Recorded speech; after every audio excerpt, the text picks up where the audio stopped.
Hello friends, नमस्कार बंधुगण।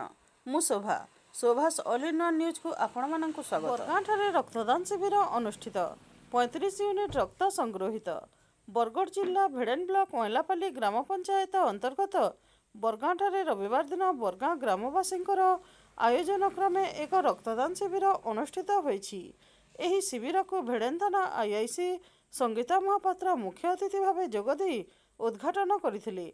शिविर में 6 जन महिला समेत मोट 35 जन रक्तदान करथिले।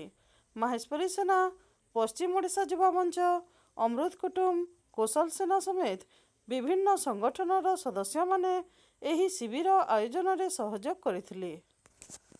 कौशल महाबंद पर भेड़ेन कल्याण मंडप ठारे कौशल सेनार प्रस्तुति बैठक अनुष्ठित। आसंता 7 तारिख रे हेब कौशल महाबंद। सकाल 6टारू संध्या 6टा पर्यंत समस्त दुकान बजार, ऑफिस, गाड़ी मोटर चलाचल बंद रहिबो। एही बंद पालन पर रविवार दिन भेड़ेन कल्याण मंडप ठारे एक प्रस्तुति बैठक अनुष्ठित होईछि।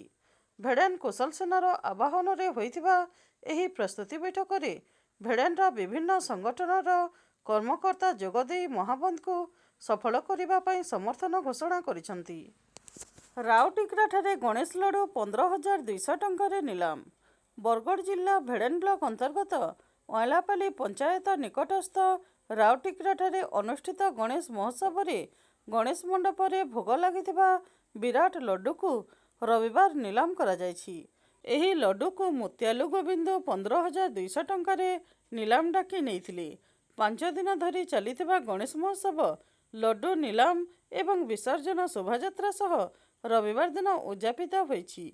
भूलक्ष्मी सीड्सर कर्मकर्ता मानकर उद्यम रे एही गणेश पूजा अनुष्ठित होईछि।